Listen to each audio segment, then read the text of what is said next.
Oops. Of course it does this. Why is it not working?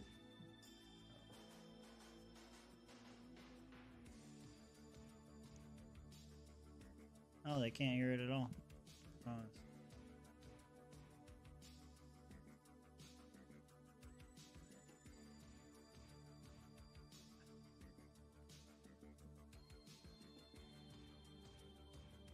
application audio, this. All right, now this is on the watch together. Are you on the watch together?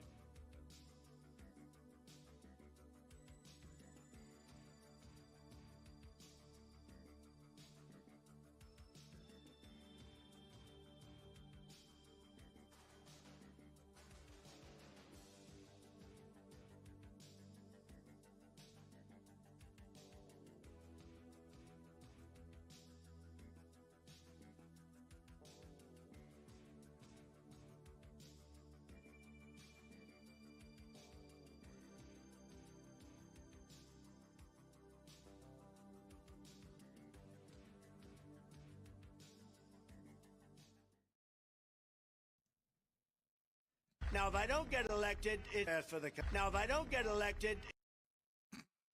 gonna. Now, if I don't get. Why does it keep doing that?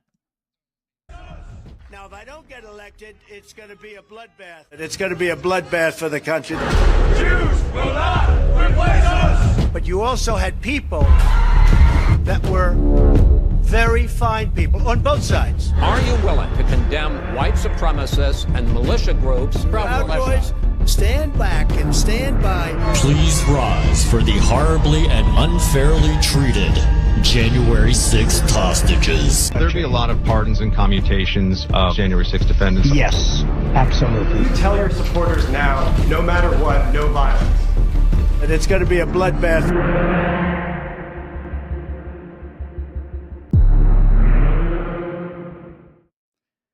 Welcome to episode 80 of the Swamp Creatures podcast.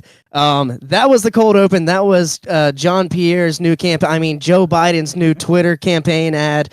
Obviously going after the feels of these lefties. But we got a lot of stuff to talk about. We got the bloodbath media reaction to talk about. We got border bills. We have TikTok bills to talk about. Free speech, some Oklahoma toe sucking going on. It's been a wild couple weeks, Tim, so we got a lot to catch up on. I have drinks that I owe the Swamp Nation. There you go. So drinking this unnamed seltzer. It's vodka seltzer. Until we get any kind of sponsorship, I'm refusing the names of only I'll name local beers if I drink local beers, but that's about it. What are you drinking, Tim? Tonight I will be finishing off the rest of this here Maker's Mark.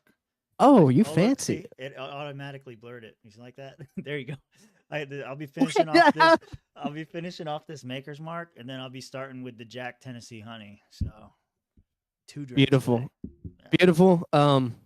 I know I owe, so I have 2. I know it's a 2-drink minimum, but I have more than 2 up here. We'll see what happens. Got to do an open mic later, and we don't want to be too sloshed. All right, so first things first, you saw the campaign ad. Joe Biden releases that after Trump's speech. He did say it was going to be a bloodbath. The media kind of took this out of context, and Joe Biden's running with it once again. The left and Democrats are running with it once again. Of course. Someone who is on the left side of the aisle, who is not running with this, surprisingly, Anna Kasparian, hater, don't like her at all. Can't stand her voice, but broken clocks are right, twice a day. Yeah. So let's see what she has to say here. It surprised me. Anna Kasparian, if you don't know, she's part of the Young Turks, very left-leaning, and this is what she put out, I think, yesterday, maybe? Yeah, it was right after the comments. If I get elected, now if I don't get elected, it's going to be a bloodbath for the whole. That's going to be the least of it. It's going to be a bloodbath for the country.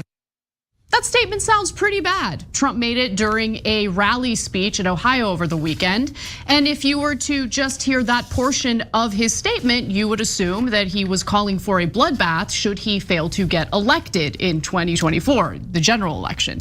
Well, the media, unfortunately, with the help of the Democratic Party, has actually done a fine job completely taking Trump's speech at this Ohio rally out of context to make it seem like he said something that he didn't actually say. And the bloodbath narrative that's playing out in the media is not only dishonest, after the full context was made apparent to the Trump critics, they doubled down on making it appear as though he was calling for violence in the country. Now I think it's interesting, like you said, like she's not typically somebody who's going to come out in favor of any Republican, much less Donald Trump. But lately, you know, more and more, Anna Kasparian has been on fire with good takes, honestly. Yeah, there was one the other day that Tim Pool was also like, I don't agree with her most of the time, but this one, I couldn't find it. I wanted to bring it up just so we could make a little Kasparian section here, but I couldn't find it. But yeah, no, she is, maybe she might be turning, you know, her brain to perceive things a little differently. Like, I don't know. I would picture her spinning this just like the media has done. That's normally what I would picture her doing.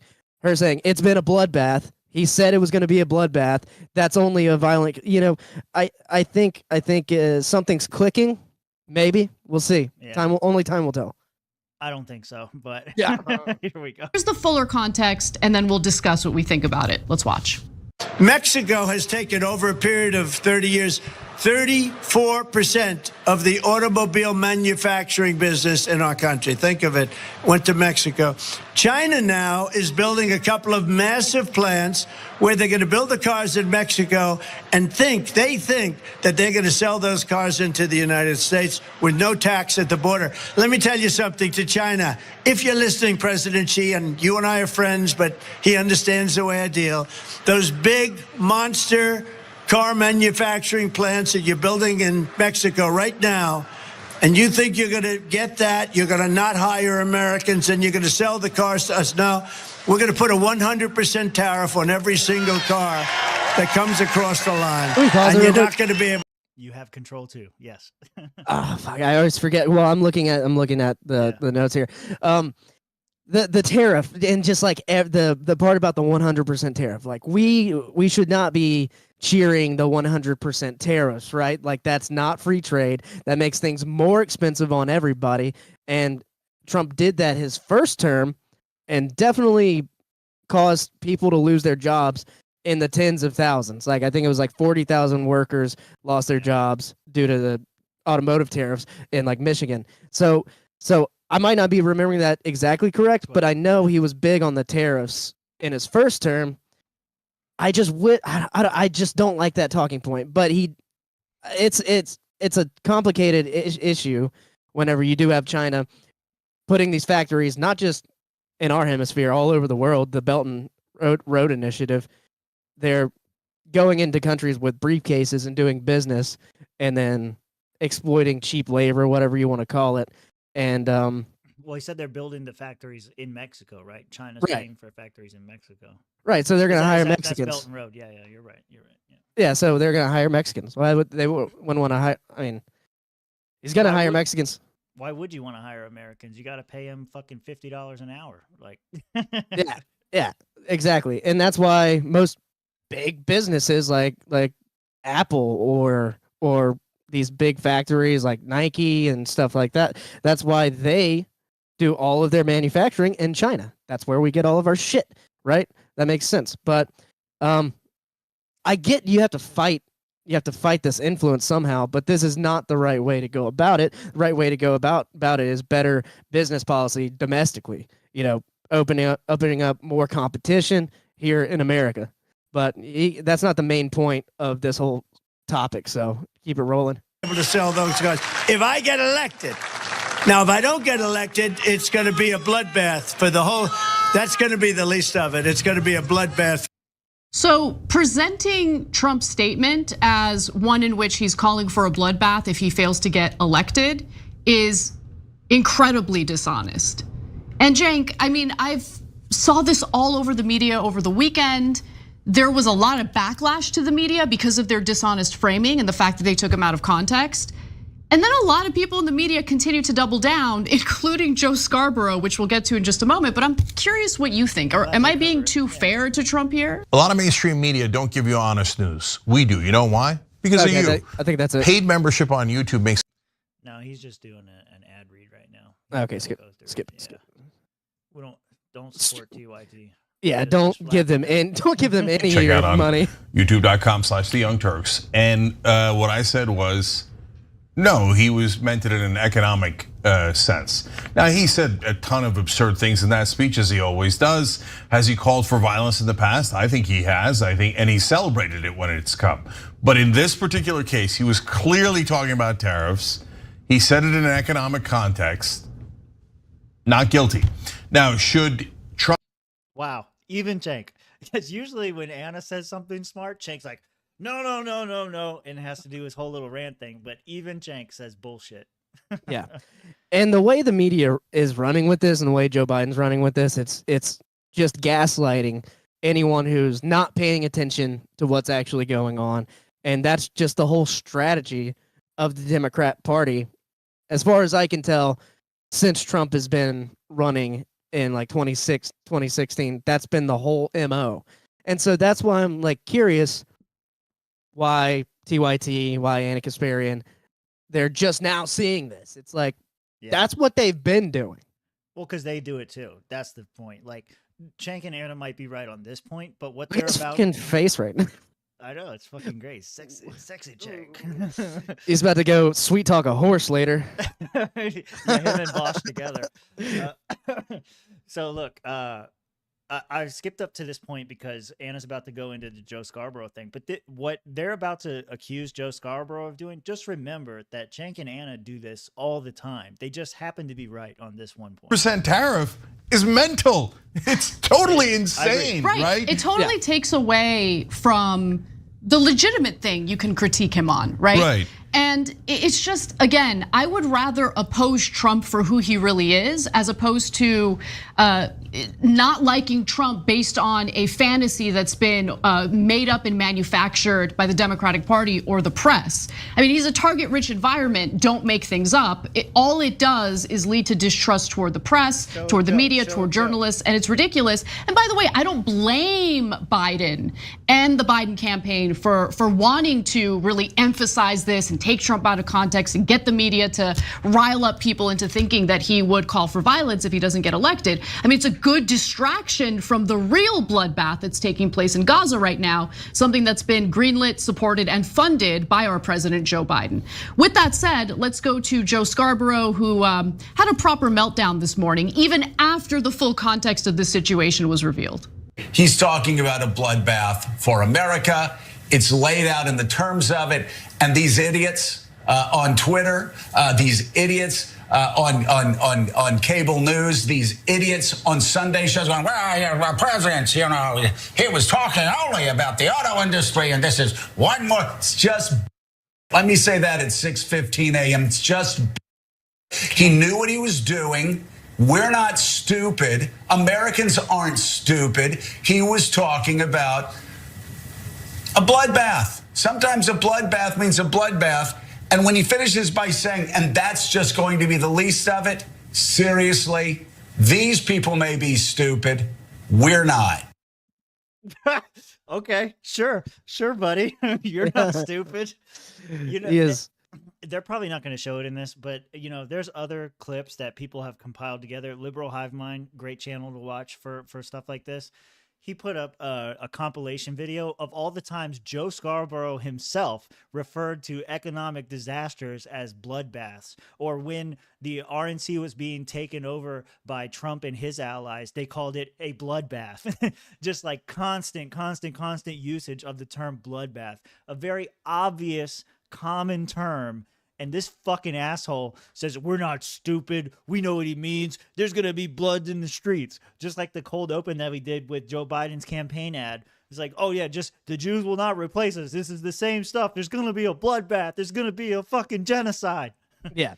Not only did they take this comment out of context, they also took the two great people on both sides out of context, which has been a thing for years, right? Like people know that that's not what he meant, given the whole context of the speech and all that. But Joe Scarborough also said this. Kind of retarded. So there you go. He's kind of retarded, and he's like othering everyone else. If you actually have common sense and you looked at the whole speech in context, he's calling you an idiot, and he's calling everyone who thinks like you an idiot. Yep. And you're not. Well, I don't know if you have to get validated by watching the Swamp Creatures podcast, but you're not an idiot. Those poor souls. No, what I wanted to say, I didn't know Anna was going to say it, but it's great. She said, great minds think alike. Me and Anna are on the same page. Note it. Anyway, what Anna said was actually a fair point, though. It's like you can criticize the actual policy, and that's what this whole fucking thing does. At the end of the day, people are going to look back at this story. They're not going to hear the 100% tariff. There's not going to be a debate on the 100% tariff.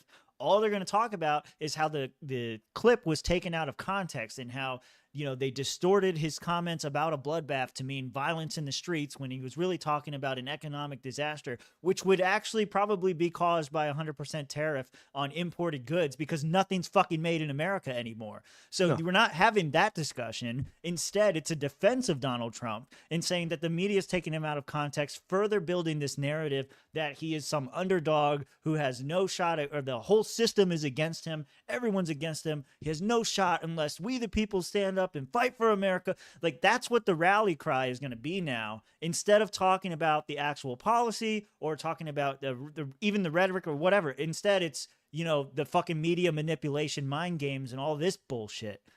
Like this, I don't know how you can be so fucking stupid. Like, honestly, he says he's not fucking stupid. He's fucking stupid, because doing shit like this just means that people aren't going to trust you. And so what Anna was talking about, I want to talk about the tariffs. This would be terrible for the economy. You can't talk about that because you have to preface everything by saying, well, Donald Trump was lied about. He was manipulated. All this stuff was going against him. You completely bypass the rest of the story. And so all this does is help Donald Trump. They have to be fucking stupid or they want him to win. Like, I don't fucking know. It doesn't make sense to me. China. Yep. Completely agree with you. And another thing, maybe we should have flowed the notes a little better instead of doing the TikTok build after the next one. Do it now, because it's all a counter reaction to what Trump's policy actually is a counter reaction to the Chinese influence. And like you said, it's just going about it policy-wise the wrong way, from our view, from a free trade view, from a free market view, right? But that brings us to our next topic. I think we wrapped that one up quite well. Anna Kasparian, good job being right for once. You want to go to Thomas Massey, or you want to go to an article? The article, the Texas border bill. I don't know why I typed board bill, but Texas border bill SB 4 has passed, and this is huge news. This is a Texas immigration law that allows the state of Texas to arrest illegal immigrants for illegally crossing the border. And this is controversial because up until this point, the federal authorities were the sole enforcement mechanism to arrest and deport illegal immigrants. So this one's out of the Texas Tribune. Let's see, where am I at here? There we go. They passed it this week. So the SB 4 gives local and state police officers the ability to stop and arrest anyone suspected of having crossed the border illegally, except in schools, healthcare facilities, and places of worship. So just run to a church that's really nearby if you're an illegal immigrant. And, there's probably a lot of them in Texas. Yeah. Punishments would range from misdemeanors to felonies and potential imprisonment or fines of up to $2,000. So do they not have the power to also deport them or hand them over to federal authorities? That was my first thought in seeing this, because ultimately that's going to cost you taxpayer dollars as well if you're going to keep people in prison for illegally crossing. Now they're here, and do we not deport them? That's got to be a link in the chain of this whole thing. Like, I don't necessarily think you should be spending a whole lot of jail time for illegally crossing. I think you should probably get sent back to your country. Yeah. I want to go to our favorite reporter, a new staple of the show. Apparently, he's Mr. Big Sexy Lips. I don't remember. If you can get the clip from last week where we looked at his lips and we were like, "Oh man, this guy's got some DSLs." Yeah, we'll post just post it up. This is a reminder to myself to put it in the edited video right now to do that. And this guy has like no political affiliation, right? Like we don't know. He's just a reporter, right? I mean, he works for ABC, so you can assume, or CBS. Yeah. I mean, you can assume, but you never know. Don't assume his sexuality either. That's rude of you. I'm not going to assume anything. I'm not going to assume he is a diversity hire either. That's just he's a good reporter with some magnificent lips. Yeah, unfortunately, his face is not in this video, but you'll see his picture up in the top corner. So the clip you can actually hear them smacking. You can hear, yeah. But this news actually broke 2 hours ago, or no, right now it's probably about 4 or 5 hours ago. So it was today, fresh. So this was CBS breaking it with our favorite immigration reporter. We are following some breaking news. The Supreme Court is allowing a controversial immigration enforcement law in Texas to take effect while a lower court reviews whether or not that law is legal. Under the measure, state law enforcement has the power to arrest people accused of crossing the southern border illegally. That typically is under federal jurisdiction. Federal jurisdiction meaning that it is up to federal agencies like the Border Patrol to patrol the border, to enforce immigration law, not up to states. Yesterday, we had announced that Supreme Court Justice Samuel Alito had extended an order that was barring Texas from detaining and jailing migrants. It seems that now, while the law is under review, it will be allowed the state of Texas to at least continue jailing some migrants. CBS News immigration and politics reporter Camilo Montoya Galvez has been following this, and he is on the phone with us now. So, Camilo, this decision is not final, clearly. Can you talk to us about what the ruling is or where it stands at this point and how it differs from the news that we gave yesterday, where Texas was being held from being able to continue to stop and jail migrants?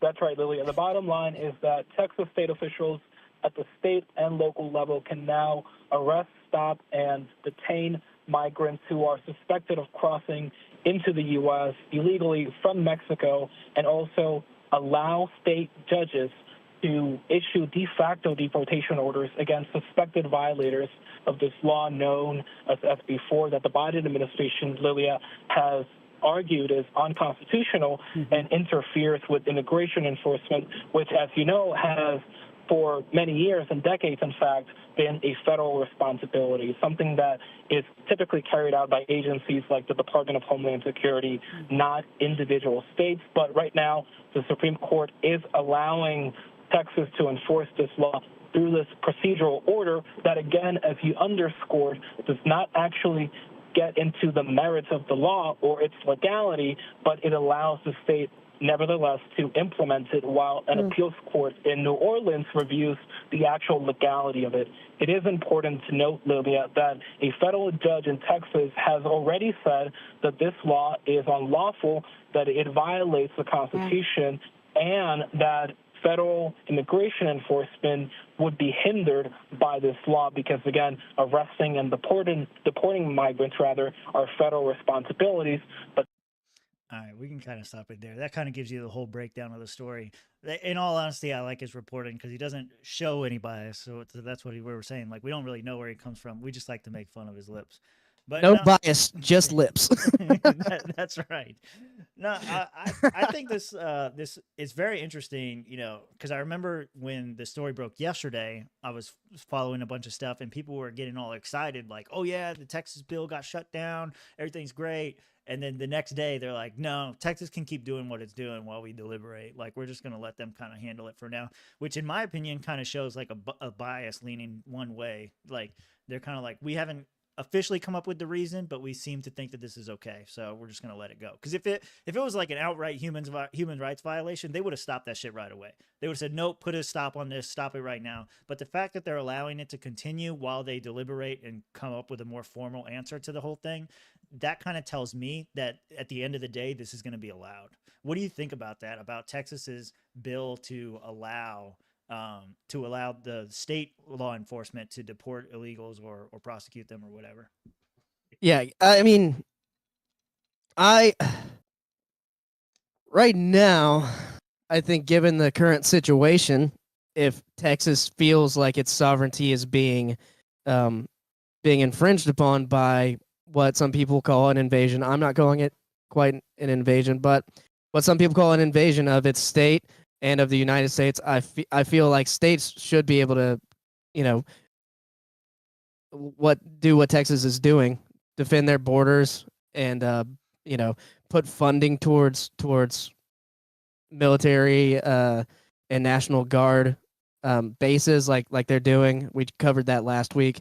Texas is funding new facilities for National Guards to stay at and be comfortable at while they're dealing with this whole situation. This is ultimately a result of bad foreign policy and bad domestic policy at the federal level, right? Like immigration policy, to be specific, but it's just a reaction to the situation right now by Texas. And so if the majority of people there feel it's right, then I think, yeah, we should go with it. I wanted to read something from the BBC, an article here while we were talking about the deportation aspect of it. Top Mexico diplomat Roberto Velasco Alvarez posted on X that Mexico will not accept migrants being sent back across the border by the state of Texas. He also mentioned that the dialogue on immigration matters will continue between the federal governments of Mexico and the U.S., which he wrote in Espanol. So this is a Mexico diplomat saying, hey, top diplomat, according to the BBC article, saying, hey, I don't care what Texas does. This is still a federal issue. This is still a issue that Mexico and the U.S. are going to work out federally on both sides.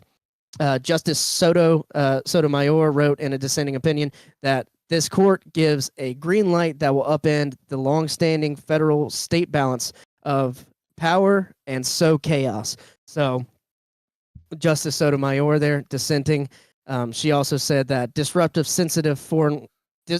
could disrupt sensitive foreign relations, frustrate the protection of individuals fleeing prosecution, hamper active federal enforcement efforts, and keep migrants from reporting abuse or trafficking. And yeah, there is definitely some aspect of people fleeing cartel violence and other immigrants from other countries, not just Mexico, fleeing their countries. But Mexico is an asylum country.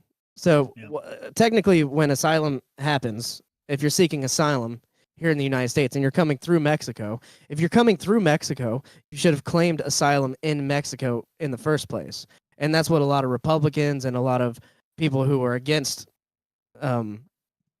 migrants coming over and claiming asylum in the United States are saying. They're saying, hey, if you're claiming asylum and you flew and you touched any country in Europe, you should have claimed asylum there. It's not. It's kind of they're gaming the system by touching all of these other asylum countries, then getting to the U.S.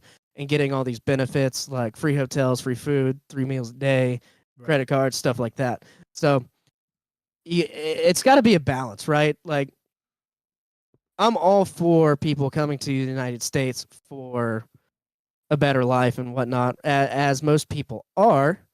But when Americans are, facing the brunt of these policies, and the taxpayer is facing the brunt of housing these people and everything, you have to have a balanced policy, and this is not a balanced policy right now.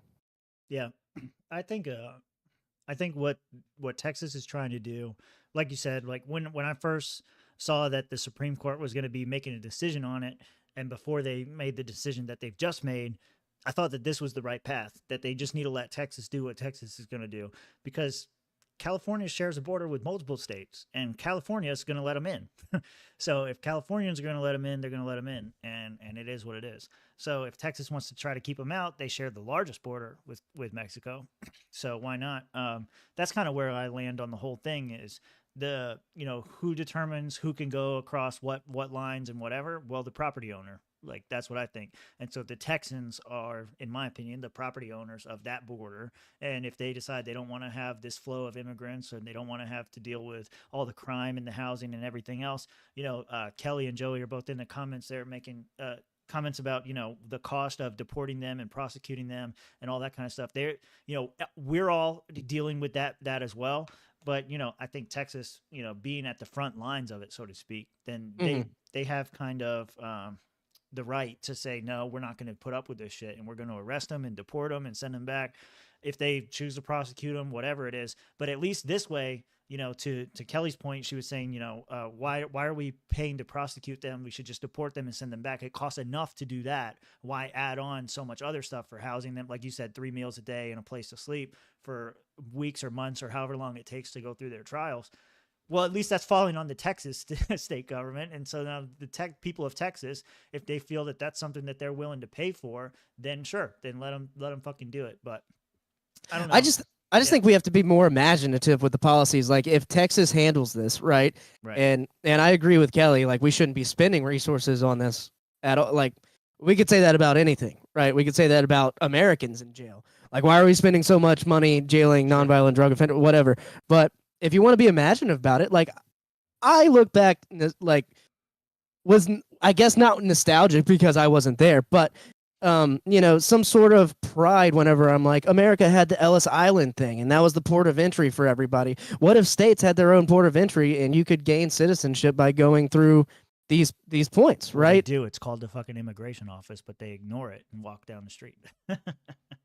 That's a really good fucking point, Tim, but I don't know if I'm going to go Trumpy and I'll be like, make it nice, make it big, make it. Yeah. Because whenever I visited, I walked into Mexico. I was visiting San Diego for a wedding. I didn't have a passport. Yeah, I walked into Mexico. They were like, we'll give you a day pass for $20. They had a huddle and they were like, we can make $20 off this guy. So $40 for me and my friend who went. There was a long line of Mexicans who had to go from California back into the States. I can only imagine. For some reason, I thought you were going to say there was a long line of Mexicans at the grocery store, and I was pissed because I wanted those tomatoes. Something like that. Well, I wasn't pissed, but I was like looking at all these people going back into Mexico, and all I could assume, I don't know this for sure, is that they were working in the States, very close by, right across the border, under the table or something, and then going back to Mexico. Yeah. Right? And that's what's happening at a lot of these border cities. It's cheaper to live in Mexico. You pay rent in Mexico, work in America, you get $50 minimum wage. I know. I'm about to move and then get citizenship over there and start doing the same thing. That's what I want to do.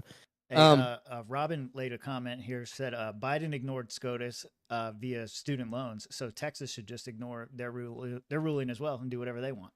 Yeah, that's not right. I mean, we have a balance of powers for some, for a reason, and ignoring a Supreme Court decision and ignoring a congressional bill, something like that, like you can't retroactively do that. That's why we have a balance of powers. That's why have that. I feel like I'm with Robin on this one. I say you can. Fuck them. Whatever you think is right, you do that. Let them come and try it. I can't take all of us. Do it. I can do it. All right. That's fine. I think we can move on now to the TikTok bill, right? Oh, yeah. Let me pull up the right window here. You want to go into Massey or? We'll go to Massey first. So the House passed the bill, and the Senate has not passed it yet. Passed it yet. A lot of Republicans are for this. This bill would essentially ban companies from having TikTok on their app stores like Google and Apple. If this bill passes the Senate, it passed the House floor. Did it pass the House floor? You look it up. I'll play the video. Okay, I think it did. I think it did pass the House floor. Mr. Speaker, I know the sponsors of this bill are sincere in their concerns and in their effort to protect Americans. They've described the TikTok application as a Trojan horse, but there's some of us who feel that either intentionally or unintentionally, this legislation to ban TikTok is actually a Trojan horse. Some of us are concerned that there are First Amendment implications here. Americans have the right to view information. We don't need to be protected by the government from information. Some of us just don't want the president picking which apps we can put on our phones or which websites that we can visit.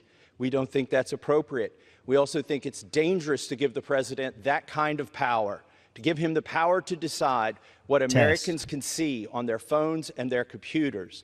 To give him that sort of discretion, we also think is dangerous. Now, people say that this TikTok ban will only apply to TikTok or maybe another company that pops up just like TikTok. But Piece the bill of shit. I'm trying to stop this thing. There we go. All right. Yeah. Still learning how to use that. Yeah. You got to hit the actual button. I did it. Yeah. All right. So NPR article here, House of Representatives have passed legislation on Wednesday giving TikTok two choices. Find a buyer for the immensely popular video app or face a nationwide ban in the U.S. And Thomas Massie obviously making the argument here that the U.S. gets a hold of this thing. They're going to do the same thing. They're going to have the information. And generally, if Thomas Massie is against something, I'm going to follow his lead. He's one of the few representatives I actually like in the House of Representatives, and him, Rand Paul, and Justin Amash were all on board with this one. And for libertarians, that's like, okay, that's a good guiding light for us, right? This is another. This is why I said we should have done this one maybe in flow with the opening topic, because this is again a countermeasure to Chinese influence in the United States, right? And we can go to the next video, the Rand Paul, because there's a couple points on here that become a little clearer when we take it all into context. I want you to test something for me. Try to click the other video in the playlist. We're testing something live. Bear with us. Is my mic better? Is it louder? Let me know. I can hear you fine. Well, you can hear me fine because we're on Discord, but Kelly was saying my audio was low on YouTube, so I cranked me up and I turned you down. So okay, we should be more balanced now. I've full screened this and I can't really do anything. Oh, you got to hit the player settings and unfull screen it. Bottom right. I had to go back. Okay, I can see it and boom. Yeah, it does. You do may not it. know Perfect. what TikTok is. I don't have it on my phone. We gotta skip to pause it. I'm going to coach him live. This is how it goes behind the scenes. Died. If their explanation hit the pause is that button. it escaped from the lab, then China lied about it. Skip it. Skip ahead to where we want. Doesn't matter. It doesn't matter. Skip anywhere and then go back to where you want to be. It's better now. Awesome. Yeah, cool. I think this is where we want to be. And 1 million plus Americans died. If they are willing to do all of that, why is it okay for China to own a company and have access to so much of the personal information and control of the phones of so many Americans through TikTok? Well, there is this little sticking point. It's called the Constitution, the Bill of Rights. You're not really allowed. Ha ha ha. That's Rand Paul's like, oh, got him. Yeah. Take property from people in the United States without due process. You have to go to court. You have to accuse them of a crime to take their property. The Fifth Amendment says you just can't take stuff from people. So the company TikTok is owned about 60% by international investors, including some Americans. So I don't know that you can take someone's property by fiat. You can't just sort of pass a law and take someone's property. So this point is debated, has been debated. This past week I saw on Tim Pool where Tim was like, why is Senator Rand Paul and Massie, why are they putting out all this information saying it's not owned by China, it's owned by, foreign investors, whatnot. And it is owned by China, right? We all know TikTok's owned by China. But what he is saying here, and I'll let him get to his full point, is that there are American investors involved here. And if you're an American citizen, constitutionally, you can't have your property taken away from you without due process. Yeah. Property constitutionally. There also is the problem of the First Amendment. 180 million Americans use this social media platform to express themselves. And if the company is banned, or you say it can't have the current ownership and the company goes away, you're basically taking their First Amendment rights away with them also. I'm no fan of the Chinese Communist government. I'm the least favorite person you'll ever find, or one of the biggest critics of the Chinese government. But there's a difference between not giving them money and then an economic embargo. So while I'm not for giving China any money, giving them any research money, I'm not for preventing us from having trade with China. Trade is largely beneficial to both countries. Your points are well taken and well made. This is a debate that we kind of skipped over. There was a related thing about should the illegal immigrants have gun rights, because the gun rights are secured by the Second Amendment and therefore like doesn't apply to non-citizens.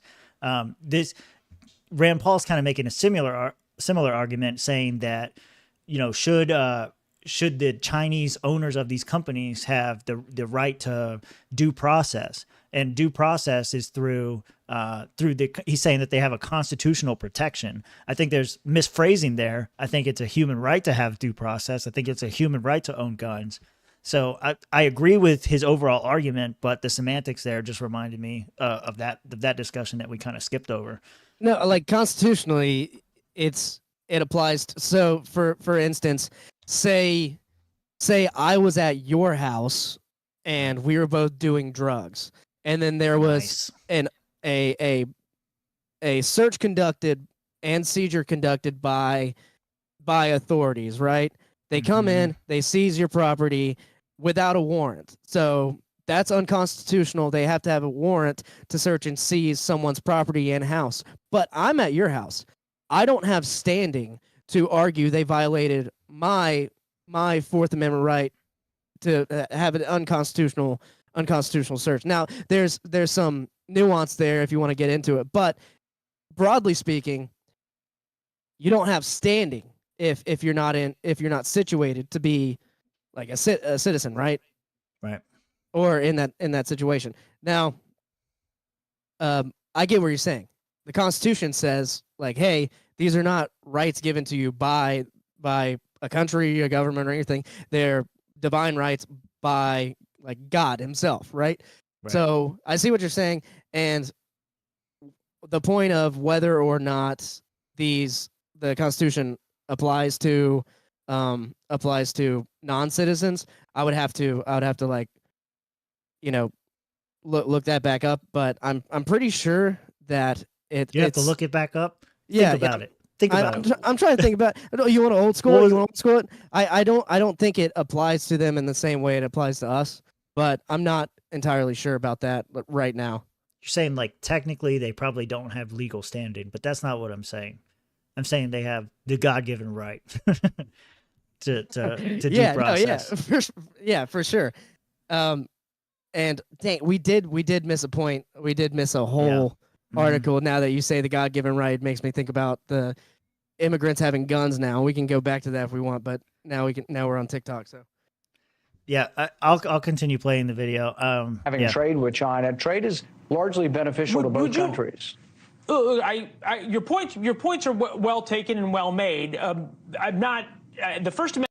Fuck this guy. Issue I'll put aside for just 1 second. We'll get to it. I don't like him. On the issue of ownership, you've taken a very strong line about espionage in the United States and what the government should and should not be able to do. Would you be okay with the U.S. government being able to demand at any time without a warrant all of the things that TikTok is going to be forced to hand over the Chinese? Everything from people's photos on their phone to their location information.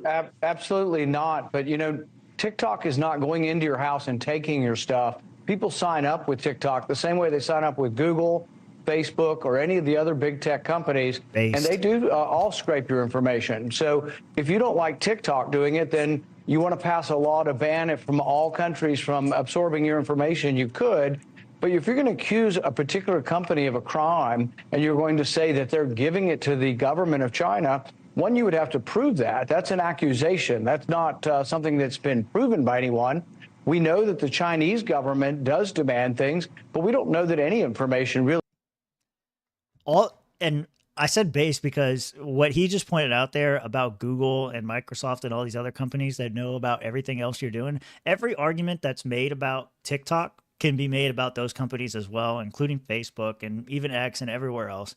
All of this information that they're showing on the screen up there, this is what social media does. This shit ain't free. I don't know why people haven't figured this shit out yet. All of this stuff that you're worried about TikTok having, I guess the fear is that it's owned by China and not America. But have you been alive for the past fucking 20 years? America ain't no fucking better. Yeah. And that's a point that we're gonna get to here in a second. Next video, I don't know if this will work the same. It's a Twitter post. This is yeah, I just gotta switch. Yep. I just switched to that video. Okay, cool. Okay, not cool. No, that doesn't really work like that. No. Hold on, full screen. What did you do? Oh, you put the Twitter post on there. Okay, let me remove that. I have it here. This one. Bada bing. Boom. Is it gonna play? This is Dan Crenshaw being questioned about the TikTok ban, and then a person of the media comes in and says, "Hey, what about the U.S. involved in social media? Social media networks over here." Access to everything TikTok has, which means data. Can't hear it. Hold on. Yeah, I don't know why the audio always starts low. Access to everything TikTok has, which means data on all Americans, and with data and with Can't access to your you can't app. hear it. Everybody else can hear it. Okay, good. All right, that's fine. Do you wanna open it up on your window and we'll 1, 2, 3 play it? Yeah. All right, and we'll just watch the whole thing. Ready? 1, 2, 3. No, it doesn't work on my end. Hold on a second. Oh, like you said, Joey, professionals. I'm waiting on ice. Professionals. This is a new setup for us. So fucking deal with it, Joey. Deal with it, bitch. All right, 1, 2. Thanks for joining. 1, 2, 3, go. Access to everything TikTok has, which means data on all Americans, and with data and with access to your app that you're addicted to, you can vastly manipulate an entire population, which the Chinese have done. Are you worried that our intelligence agencies are doing the same thing domestically? Am I worried that? I know that they're not. They're not manipulating Americans. They're not. No. Yes, I controlling know. the flow of I information. Yeah, do you have some know evidence otherwise that you'd they're like to share? not. I mean, Okay. before the 20 Says the guy with an evil eye patch. Hold on, man. We're not there yet. 30 seconds. Go up. Move up. Oh, what the fuck? I told you to play the whole thing. Mine's shorter than that. Then I guess. Nah, this is 53 seconds. Yeah. Yeah, I'm at 29. Okay. I'm at 21, and he said You're it. fucking terrible. All right, are you still at 21? Yeah. 1, 2, 3, play. Manipulating Americans. They're not. Yes, I know. Controlling the flow of information. Yeah. Did you have some evidence otherwise that you'd like to share? I mean, Okay. before the 20 Any serious questions? If ByteDance were to say See how he kind of cuts him off? Yeah. Congressman, you I asked wanna for play an the rest example of of the U.S. intelligence agencies meddling in our information. What about before the 2020 election when 50 members came out and said the Hunter Biden laptop was Russian disinformation? Does that count? No, because I mean they were retired. They were retired, but the no FBI program. the FBI had the laptop for over a There's year. nothing even close to what TikTok. Access to. All right, it's over now. Yeah, we gotta. If we're gonna do Twitter videos, we gotta do the whole thing. Okay. Just to make it better. Yeah. So, what Dan Crenshaw is basically saying is he doesn't care that the Twitter files were a thing, that there was information released showing that there was collusion between the FBI and social networks like Twitter, Facebook, and, I'll say allegedly Facebook, and allegedly Instagram and whatnot to quell some stories from certain pundits and people on one side of the aisle and maybe not the other, and so he's just underplaying the collusion aspect that our government's been involved in social media manipulation, and at the same time saying we don't want China doing this, but it's more of a problem for you, the American citizen, that your country does it. We are in the U.S. We are not in China. If we were in China, I'd be saying this is bad. They're getting all of our data, whatnot. We're not. We're in the U.S. And it's bad, and they're getting all of our data. It is bad they're getting all of our data, but at the same time, they can't do anything with it unless they take over the United States and they're like, you've been posting Swamp Creatures podcast, and we have a lot of notes for you. We have you're going to the gulag for a long time, but this is just this whole bill. It's setting up for an American company to buy it, like Amazon. Like no one else is going to be able to buy it. An American company like Amazon or Apple, someone who wants to buy a social media company like that, is going to be able to buy it, and then potentially face the scenario where the FBI or CIA gets your data as an American citizen. Right. Where do you?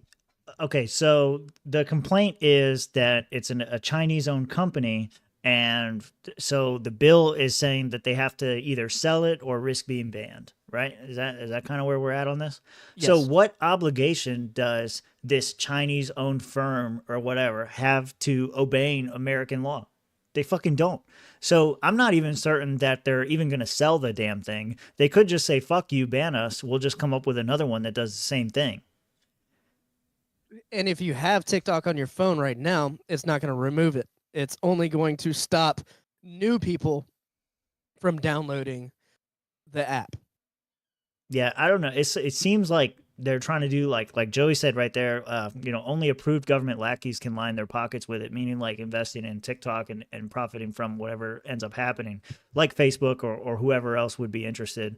I heard somebody mentioned that Facebook might be interested in buying it. And they were saying like, no, they're not going to let them do that. They blocked them from buying all these other, like the Joe Biden administration blocked them from buying all these other companies because the left and Democrats are typically against like creating larger monopolies. Like they don't want to have them own too much of social media. It'd be better to have it in the hands of somebody else. But at the same time, that doesn't mean they're going to let somebody like Elon Musk, who you seen what he did with X and Twitter and all that stuff. Thank you. You seen what he's done with X and Twitter and all that stuff.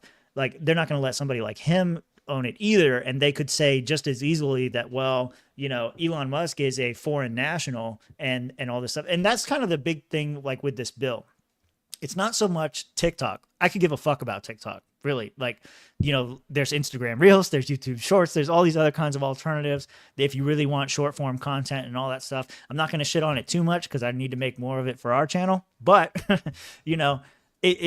it doesn't matter to me. I don't give a shit about TikTok. But if you look at the language of the bill, which is what nobody's talking about again, they're looking at, all these other things and not looking at the actual language of the bill and what it does. It gives the executive, it gives the president the ability to say this app, this company is a threat and therefore it must be divested from or taken over by American interests, or like as Joey was alluding to, establishment affiliated or establishment friendly groups are going to be the only ones that are allowed. Like Elon Musk might be an American citizen now, a naturalized citizen or whatever. But if this bill is allowed to pass and it's allowed to go forward and Joe Biden's reelected, he could be somebody who says, well, you know what? We've seen what Elon Musk has done with Twitter since he's owned it, and he's being really too favorable to the Russians or to whoever. And we think that, he needs to divest from it. And we need to get it back into the control of somebody who's going to do what we say and bury stories like the Hunter Biden story. We need people in control of it that we control so that we control it. And so I kind of, on the TikTok ban bill or whatever, like I said, I give a fuck about TikTok. The effect of the actual bill is what matters. And then, of course, the due process of that every human is endowed with, that's important as well. So those are kind of the two areas that I'm from on this. And it was surprising to me, you and I before the show were watching Tim Pool's reaction to this whole thing. And he was actually for the bill. He was saying like, that's the energy that came off of the video. He wouldn't take a firm stance, but the way he was directing the conversation and everything was like, well, no, Rand Paul lied that it's not Chinese owned. So what? Like, does that mean that you support the bill? Because like, that's what the question is. It doesn't matter who owns it. Does the government have the right to seize the asset of somebody else and redistribute it to, like, we're talking about socialism. Yeah. Like, I don't fucking understand. Yeah. And that's what the guest that was on that episode was saying. It was like, he was, you could tell in his face, he was kind of surprised that Tim was taking the stance. Tim wasn't saying that he was for the bill because Rand Paul and Thomas Massie were putting out this fake information or false information. He was saying, I wonder why they're saying this. It's not true, which he's right about. But I think what he said was, from a pure trade fairness standpoint, right, we allow China to buy farmlands. We allow Chinese apps to operate, and they don't do the same thing for us. So there's no reciprocity. But they are also a quasi-communist, quasi-fascist, capitalist country now, and so they do that. We're America, we don't play by the same rules, right? And I think what he's saying is like we should start playing by the same rules, and to us maybe it's a more principled approach. You don't really do that. Yeah, I'm not for that at all. Like I don't want to start. It's the same thing with Trump's tariffs and everything else. I don't want to start like doing things that other countries do just because they're doing it to us, we get to do it to them kind of in mentality. I don't agree with that. I think we should stand on the principle and say like, no, here's how I think about it. Fuck TikTok. I don't give a shit. You want to have TikTok? You want Chinese government stealing your info? I don't care. You know why? Because fucking Google does it too. Because Facebook does it too. Because Microsoft does it too. Because every fucking major company lives off data now. And that's what they do is they farm your data so they can sell you ads. If you don't like it, use an app that doesn't do that. The problem is the apps that don't do it don't make money because people don't use it. There were a whole bunch of apps that came out over the years. Remember MeWe? MeWe came out, and MeWe was supposed to be this platform that didn't harvest your data or whatever, and they had a subscription model. Nobody wanted to pay the fucking subscription. The shit went away. And they came out with some other stuff saying that they didn't want to, they were like censoring certain news topics and all this kind of stuff that made it a not true free speech platform or whatever. Like, you want to talk about manipulation and stuff? Like, what about when Parler got kicked off because they said they had something to do with the insurrection and stuff? Huh? Sorry. No, you're fine. My point is, like, I don't fucking care about this. From a free market perspective, let all these fucking apps go. Let every single one of them go. If Chinese wants to come up with some app and they want to put it out, the fact of the matter is, people don't give a shit about their data getting out. And if they did, they wouldn't have Apple, they wouldn't have Google, they wouldn't have Microsoft, they wouldn't have all these other accounts that they willingly and freely give all of their data to because they accept the cost. They know what the cost is. The cost is your data. And then the value that they get for it, the trade-off, is all of the convenience and everything else that comes along with it. So I don't give a shit. Let them sell what they want to sell. If you have a problem with it, stop using TikTok. Yep. It's that fucking simple. It is that simple. I will say, personally, the TikTok algorithm hits that dopamine G spot, if you will. That algorithm is top notch. They're targeting, and China doesn't allow the same algorithm in China as they do here in America. Right. Obviously, it's super addicting. But at the same time, if I post something, like I posted one of my like clips from comedy, don't have that many, but I posted the one, got like 1,000 views, whereas if I posted on Facebook or something, I get maybe like 2 likes. Or I posted on Instagram Reels, maybe like 200 views or something like that. The exposure is way better on TikTok for creators, I think. Mm-hmm. And so to kind of hinder that and allow for the whole Facebook model, and they own Instagram too, it sucks. I also get more exposure on Twitter than I do on Instagram, I think, and X, but sure. You know what I'm saying. So just for creators speaking wise, I think it's a lot better. So the demographic for TikTok is 13-year-olds.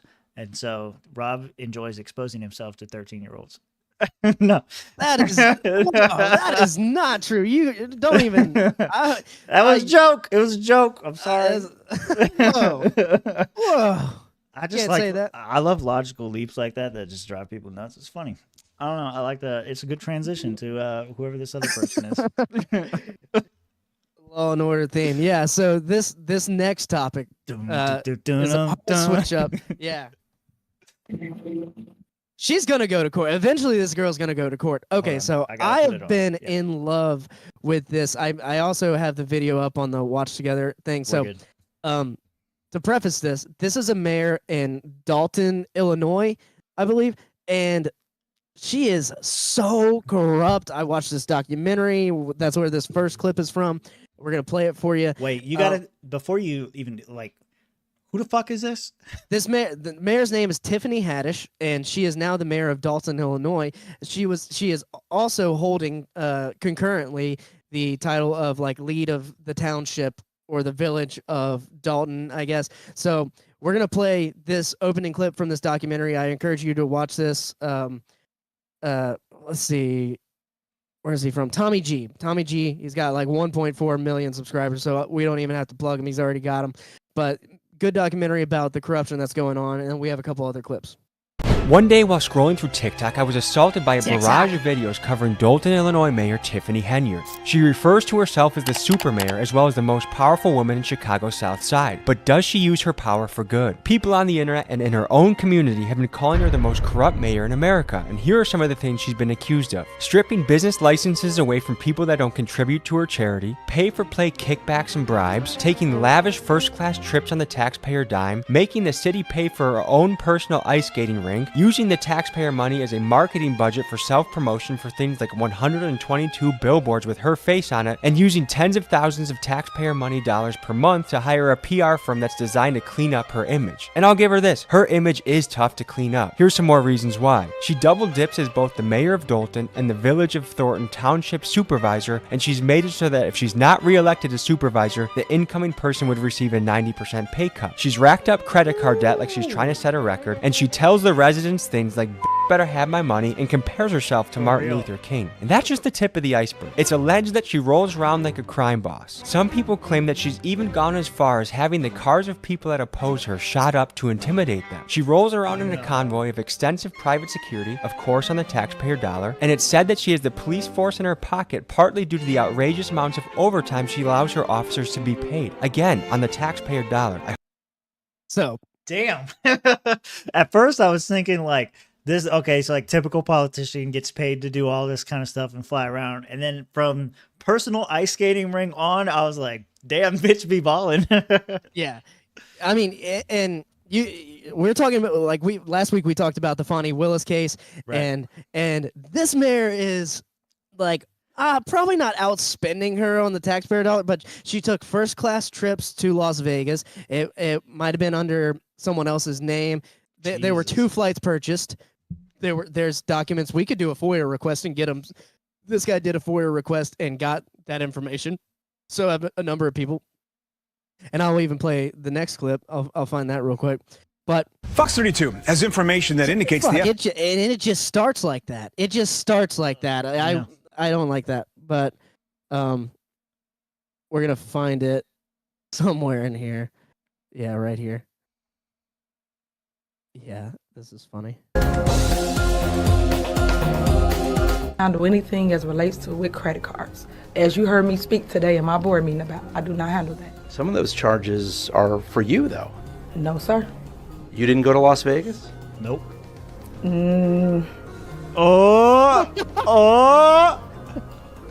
What is that? No comment. You don't know if you were in Las Vegas? You went to Vegas. Of course I do. Did you fly first class to Las Vegas? Hell yeah. You're not going to answer how taxpayer dollars are being spent? That seems odd. I just answered it. What do you mean? I just answered your question. No, you did. You said wouldn't answer about Las Vegas. You asked me a question and I responded. You asked me a question. Rewind it. Hold up. Go back. Go back. Oops. Oh, you can go back. You can go back. Handle anything as relates to with credit cards. As you heard me speak today in my board meeting about, I do not handle that.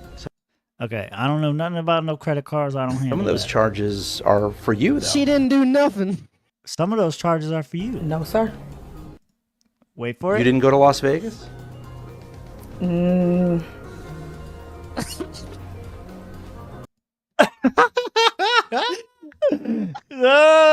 know you fucked up. She's like, motherfucker, I'm about to shoot up your house. Yeah. You don't know if you were in Las Vegas? Of course I do. Did you Of course I know if I was in Vegas. fly first class to Las Vegas? Yes. Yes. Any other questions? Fuck you. Get the hell out of here. You're not girl. going to answer how taxpayer dollars are being spent? That seems odd. I just answered it. No, you didn't. You said any other questions. That was your answer. Oh my God, dude. I don't know who this mayor is, but I'm interested. We have the documents. That guy went full, we have the documents on you. What do you mean? I just answered your question. You said you wouldn't answer about Las Vegas. You asked me a question and I responded. You asking all these questions. Jesus Christ, dude. And it's so typical of these people who get elected to not think about the money that they have as your money, as the taxpayers' money. They're eating these, and it's not just a first class trip to Vegas. There's like bills for hundreds and thousands of dollars spent on meals. While you have to pay $15 for 2 McDoubles and a fry at McDonald's nowadays. She's taking your money and spending it $400 for these steak dinners. It's just the utter corruption at the local level. That's why people need to be aware of their local politics, Tim. That's why I'm bringing this story to the Swamp Nation, because Mayor Henyard is the muddiest of the muddy in the swamp. She should be in your podcast. If what they said in that opening was true about how she made it to where there's a law that if she's ever replaced the incumbent or the next person would lose 90% of the salary, like that's a huge incentive to keep competition out until that law is repealed. No one's gonna fucking run for that. Like the local offices pay the least. And that is technically true. The what had happened was she took over originally from someone who was fully serving a term. So when that happened, technically she got to inherit that salary. And so she made it to where that salary wouldn't be kept, or allegedly made it to where it wouldn't be kept, because I'm not sure if she made it that way or it's just set up that way to where a new person comes in and instead of making the $300,000 salary that she's making, they would be making $25,000. You're saying you don't know if it was set up before she got into office? It was set up like that in a certain way for like if you have served consecutive terms, it kind of builds and you get more. And then she took over from a person who had already been receiving the enhanced salary. Listen, I'm on a white knight for this girl. Maybe she's using her power to do good. You know, maybe she's like taking all these lavish vacations and getting a personal ice skating ring and all this other bullshit. Maybe she's using her power for good. Maybe that's what's going on here. Okay. I'm transitioning to the N Wokeness tweet. Yeah, keep playing the video. Keep playing the videos because that's not what's going on. No. So open up the N Wokeness tweet so you can be ready to follow along. But breaking, Dalton Mayor Tiffany Heynard vetoes a unanimous board resolution to investigate her use of taxpayer funds. Mayor Heynard claims that she vetoed the investigation to prevent personal attacks. She doesn't want people looking into this because she's afraid that people will come after her personally, Rob. It has nothing to do with whether or not she's corrupt. She has come under fire in recent weeks for using taxpayer money on lavish trips, a $1 million giveaway, a $1 million police detail because she's so afraid of personal attacks, and a salary of $287,000 a year. All right, well, what she does with it, okay, I'll say first of all, what she does with her salary, I don't give a fuck. All the rest, though, bitch. Yeah. All right, ready? 3, 2, 1, play. Tonight, the Dalton mayor vetoed a resolution passed by the board to investigate her spending. Last month, the board passed a resolution that required we started Heynard to turn right in at the same time. village's This is good. financial records and called for an investigation by the FBI. Now, several Fox 32 reports have uncovered multiple allegations of corruption in her capacity as mayor and as Thornton Township supervisor. The mayor took issue with what she called attacks on her. As you can see, our village, our community, myself, we are under attack. It's a shame that people can come to meetings and just tell one-sided stories and not get the entire side of both. Night. Excuse me? We being attacked. We being attacked. We being attacked. Bullshit. Just you, bitch. How do you just shut it down? Like, there's no other area. Like, she has to investigate herself. Is that it? Yeah, I mean, that's ultimately what government officials always want. They're like, look. Well, no, like she's shut down. She has the ability to shut down an investigation against herself. What happened to checks and balances? Where is the Justice Department or whatever the fuck in this area? Completely absent, Tim. And so not only that, just to top it off, because I want to get through this because we will be, I'm sure there's going to be more news coming out of this. I want to play the next video. Let me switch. Yep. If I can figure it out. Go ahead. Set it up. Oh, set it up. Yep. Which is I this mean, video. like with your words. Okay. Oh, sorry. So not only is she doing all the things that you've seen in the clips, allegedly, she is also allegedly shutting down businesses that are not contributing to her campaign or to her mayorship.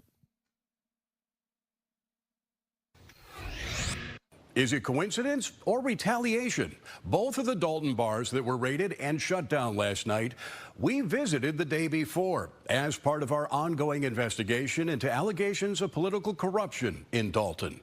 They just rushed in here, put police at the front of the door like they was doing a raid on the drug house or something. A team of Dalton police officers raided and shut down Pablo's Bar and Cafe and Rinky's Bar and Cafe, both located on Sibley, about a block apart. Everything going peacefully, nothing going on. It's like 10 police cars came in and they start pushing customers from here. And he said, if you don't leave, we're gonna lock you up.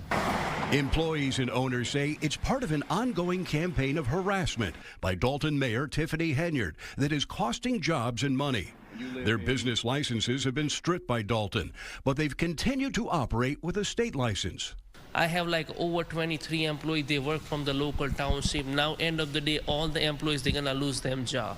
It's ridiculous. We all have mouths to feed. We all have that shit ridiculous. Kids.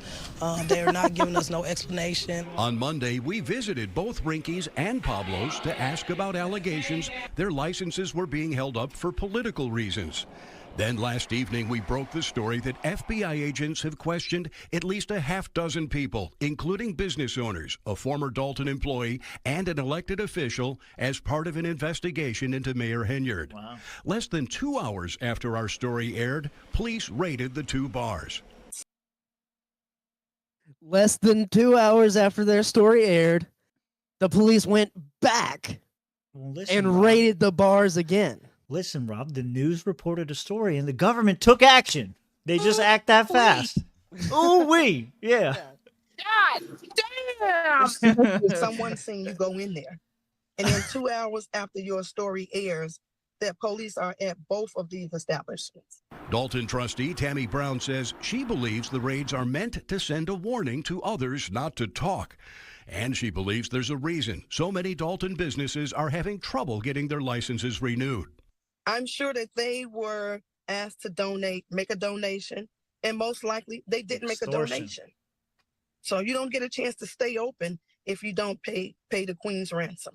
Now, tomorrow evening, there will be a special public meeting of the trustees who are opposed to the mayor, in which they plan to take action on the village's finances, getting access to Village Hall. They've been locked out, and welcoming that investigation by federal agencies. That's a good pun. That mayor's dropping bars, dude. Dude, yeah. Look, hey, and she did have a meeting where like taxpayers weren't paying into something, and she played "Bitch Better Have My Money" by Rihanna. This chick is a gangster. I support everything that she's doing. It's amazing. I think this story needs to be front of the headlines in every single newspaper in Illinois. And it's so close to Chicago. That's my thing. Yeah. Gotta stop voting this way, guys. We gotta stop doing this to ourselves. They just like the show. That's what it is, man. They like the shootings. They like the corrupt mayors. They like it all. I love it. I'm in favor of all of this. This is because you don't live there. I know, exactly. But this is the most entertaining story out of a small township you're ever gonna get. I'm in fully support of Mayor Henyard continuing her reign of terror as mayor. And I hope we can continue to cover the story, Tim. I foresee in our future an orange jumpsuit. It seems like, I don't know, I haven't followed the story at all, but based on the coverage, they're hot on the trail and they're gonna catch this bitch. There are also allegations of sexual misconduct and sexual abuse. What? No, women do not sexually abuse men at all. That doesn't happen, Rob. I didn't say women. I didn't say Mayor. What? But she's allowing people? No. Well, what are you saying? What are you saying? Stemming Allegedly. allegedly stemming from that Las Vegas trip, there was misconduct. We don't know who, but that case is ongoing, and that's the newest development in this whole saga. And we have a clip from Mayor Henyard speaking about buying first class tickets to Las Vegas. Oh, fucking do it again. Okay. Yeah, no. I have a suspicion. We'll see if I'm right. Where is it at? I gotta find that lady again. Shit. I'm like crying because this story makes me so happy. That's she makes you so happy. She does. Ignore that. I'm trying to see. It's this fucking guy. Where is he? This fucking guy. It's him, ain't it? Let me put it up on screen so everybody else can see. It's that fucking guy, ain't it? He's the one that's got the sexual allegations against him. Oh, allegedly. I don't know. It stemmed from that Las Vegas trip. She did go with another representative, so we'll see. This is the same. Yeah, this is the same clip from that. That I only wanted that clip from this. Can we watch it again real quick? Yeah, of course. Hold on. Full screen. No.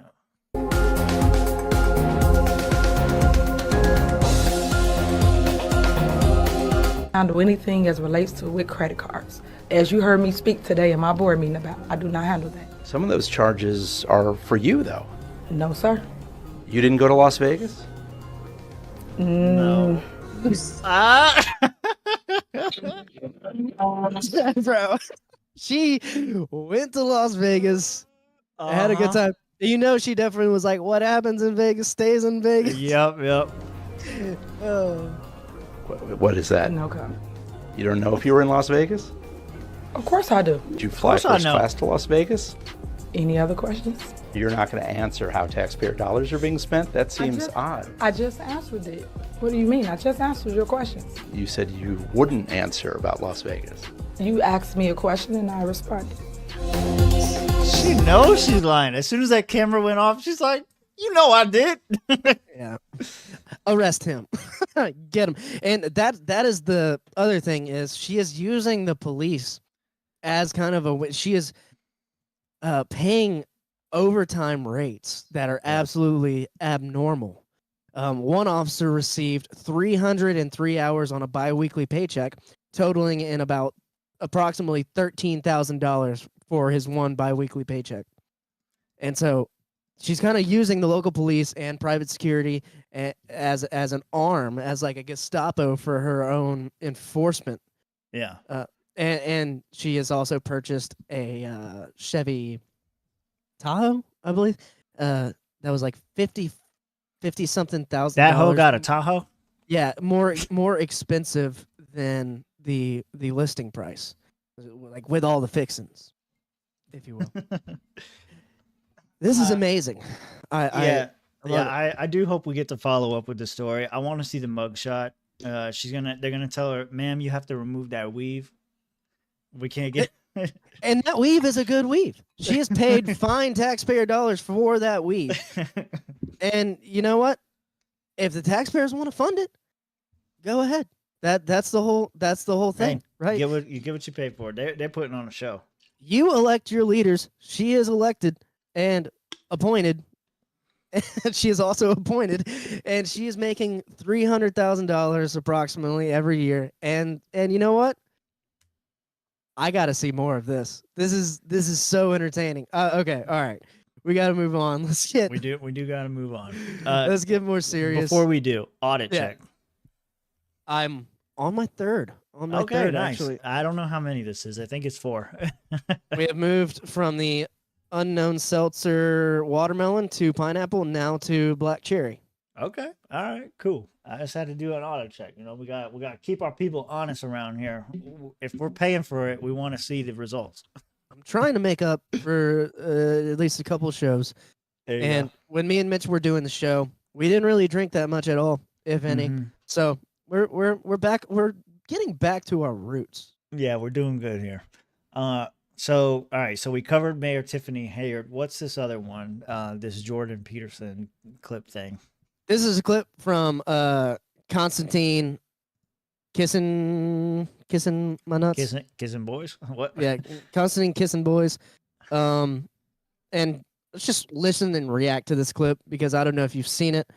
Jordan Peterson reposted it, so it's not really. So the original post is number of people arrested for things they said on social media last year in Russia. In Russia, 400, and then don't say the rest in case no one's listening. Yeah. Wait until the Liberal Party and Justin Trudeau pass Bill C-63 will be number 1 in Canada. Okay. Yep. In Russia last year, 400 people were arrested for things that they said on social media. 400 people in Russia. Obviously, this country is very... Sorry. Are you ready? Yeah, I was playing it. Okay, so start over. 3, 2, 1, go. In Russia last year, 400 people were arrested for things that they said on social media. 400 people in Russia. Obviously, this country is very different. How many people do you think were arrested in Britain for things they said on social media last year? Go on. Take a guess. I have no idea. 3,300. Look at his face, Arrested for what they'd said on social media. What sort of things get you arrested? Well, one example I give in my show is there was a young woman from Liverpool called Chelsea Russell, and people can look this up. Her friend was killed in a car crash, 19-year-old woman, and she posted the lyrics of his favorite song on her Instagram. And there was a rap song, so the lyrics contained several instances of the N-word. She was arrested, prosecuted, found guilty, given 500 hours of community service and a fine, tagged, and for a year she was under 8 p.m. to 8 a.m. curfew. My goodness. In Britain. In Britain. In 2018. In Russia last year. Wow, dude. Just fucking wow. Yeah. So what is this related to? There's going to be a bill in Canada to punish people for what they say on social media. Mm-hmm. And this is what Jordan Peterson's been speaking about since he got big, right? This is I was criticized and censored in my capacity as a professor at my university in Canada, and I'm speaking out against censoring freedom of speech, basically. And we pushed forward a few years, and we're still here where Canada's passing this kind of legislation, which allows governments and authorities to arrest you for, whatever they want to say is illegal to say. In this case, Constantine sang a rap song. Someone in the UK posted a rap song. Also in the UK, they arrested a guy for teaching his pug how to do the Heil Hitler sign. Oh, Count Dankula. Count Dankula, exactly. Yeah. So find him and all that. And it's just one of those things where it's like, it makes me happy that I'm still in America to a certain extent, because I could actually post whatever I want. I could, post the N-word, like rap lyrics if I want to. A lot of people do. I might face backlash for that publicly, but I'm not going to get arrested for it. Right. But it is coming. It is it is in our hemisphere, and I just want to share the story to push back on that kind of thing a little bit, because he points out Russia, because Russia arrested 400 people. I would bet that political speech, if you add political speech in for Russia, that number's probably a lot higher, right? But Australia, whenever it came to the COVID lockdowns and talking about vaccines and stuff like that, they find people, they took people from their homes. This is not something that's new. It's been going on for the last 10 years almost. It's terrible. Yeah, I just watching this guy on his face, he's like, "Oh, this is just a silly story." Yeah, he was so shocked. He was so shocked. No idea. Oh, 3,300. What the fuck? Yeah. Like, right there. Yeah. Oh my goodness. Really? Really? Yeah. I don't know. It is important because, there's a saying in America that so goes California, so goes the rest of America, so goes Europe, so goes America, all this kind of stuff. Like, and it does start like Andrew Breitbart's old quote about, so goes the culture, so goes political system, or whatever the fuck it was. Politics is downstream from culture. That's what he said. Same kind of thing. It's the same idea. And so with culture, you're having cancel culture, you're having all these, cancellations for people saying mean things, whether it's mean or not, or whether it's justified or not. People are being fired for their political opinions and beliefs and views and whatever. And so the fact that the United Kingdom is pushing this stuff, and the fact that we have all of these, say what you want about it. You can't even say that they're globalists because that's counted as being anti-Semitic. But that's what these people are. They're people of the world. They're not people of America. They're not America first people. They are citizens of the world, and they believe that we should all fall under the same kind of governing structure or whatever, a world government, a new world order, if you will. And so Britain doing this stuff is kind of, opening the door to everybody else doing it. And so to Jordan Peterson's comment saying like, well, what's going to happen when this passes under Justin Trudeau in Canada? That's not that far out of reality. Like if this is happening in Britain now, which apparently it is, it's not too long before it happens in Canada. Remember the truckers. Always remember the truckers and what they did to them, because that's, if they could get away with it, it would definitely be fucking happening here. Exactly. Yep. So I thought that was a good clip from him, and the shock value, like you said, that guy's face tells the whole story. For sure. Yeah. Yep. And we're not far from it happening here, and you just got to push back against this kind of stuff. Okay. I think one last clip. We'll end on a lighter note. Oh yeah, sure, okay. I don't know what's been going on at this Oklahoma school. They've been doing this fundraiser for apparently 9 years, where kids. They were saying kids suck on other kids' toes to raise fundraising. They suck some other stuff, but they're not other kids. They're actually sucking on the teacher's toes, and it's absolutely disgusting. Are you ready for it? Yeah, I'm ready. I'm ready for it. This one's 10 minutes long, so we might have to actually do some pauses. So you just tell me. Yeah. This is also from InfoWars, Alex Jones. So, hey, you were laughing at me the last time I pulled him up, but I told you every once in a while. You get some. Oh no, I mean he's right more than the mainstream media's right. More than Joe Scarborough, at least. Yeah, more than Joe Scarborough. 3, 2, 1, play. Breaking news, we have just confirmed that a registered child sex offender has been reading to children at a Houston public library as part of its Drag Queen Story Hour. See, hold up. Pause. Okay. They're talking about. I guess it starts off with a compilation.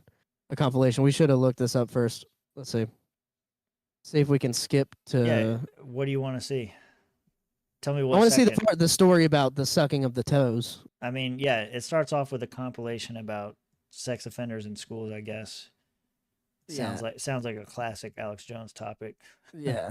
Let's see. Tell me what second to go to, and we'll go. All right, I'll find it what the fuck? Yeah, why aren't they? Nope. I'm not gonna say it. Nope, you ain't gonna get me. All right. And the title of the video is Oklahoma School District attempting to cover up foot sucking scandal. What second is that? My video is not playing right now. Oh, you got to refresh. I have to do the same thing. I see the drag queen dancing on the floor. Dancing queen. Look, there she is. Dancing queen. I don't want to play it. Almost certain your kids will start converting. Okay, go to 2:10. What the fuck? 2 minutes, Okay. 2 minutes, 10 seconds. All right. 3, 2, 1, go. And it's children sucking and licking the feet, and they go, oh, it's other children. No, it's not, ladies and gentlemen. We have the raw footage. We're not going to show little kids' faces. But these are adults that have made big donations. They go, oh, well, it raised $150,000 to have children lick and suck their feet. It's unsanitary. It's disgusting. It's degrading. And the parents said they weren't told. The parents shot multiple videos of it. And at first, the school district said, oh, we don't authorize this. Now they're defending it. So it seems like there's no level they won't sink to. It's like Chase Geiser said on his X account, if he found out that one of his kids was sucking people's feet for money, he'd be in an orange jumpsuit. Okay, it's on Fox News, they're locally. And these, again, look at those. Those are adults having their feet sucked, ladies and gentlemen. And those are middle school students and elementary school students sucking and licking their feet. This is degrading. This is mind control. This is what the left wants to do. Here's a breakdown of it. Here's a breakdown. Here's a breakdown. Breaking news, we have just confirmed that a registered child sex offender has been reading to children at a Houston public library as part of its Drag Queen Story Hour. This is going to be the grooming of the next generation. Most people seem to walk away having a good time. Start them young, right? Start them young, right? He went back. He went back to the compilation. That's why. That's why we don't take. But the clip of the kid sucking the toes. That's fucking wild, dude. And I guess he's running it as an overall story, the grooming of it. Like this whole story, I would encourage you to go look at the video. It is concerning. It is concerning because as a kid, you're very impressionable. And so, yeah, you see these rates that are going up in all these subclasses and subcategories. Why is that happening? Maybe it's because at a young age we're you know, it kind of, if you take this word for what it is, indoctrinating children at a young age. And they don't know it's wrong. They don't know that like sucking the toes is wrong. But as an adult, as a teacher in the school, you should know it's wrong. I feel like maybe I raised my daughter better, but I think if I told her to suck somebody's toes, she'd be like, "Ew, gross. I'm not doing that. It's weird." Right. But if it's like a 9-year-long standing tradition at your school for a fundraiser, they're like, it's embarrassing, it's fun, and they sell it like that as a kid, and you get like 500 kids. I don't know how many kids are at school. You get like how many kids are at school. You're like 500. Is that what you said? 5,000. Try 5,000. 5,000 at the elementary school, whatever. I mean, my high school graduating class was like 300, and I think we had like 1,000 kids at because you live in Podunk nowhere.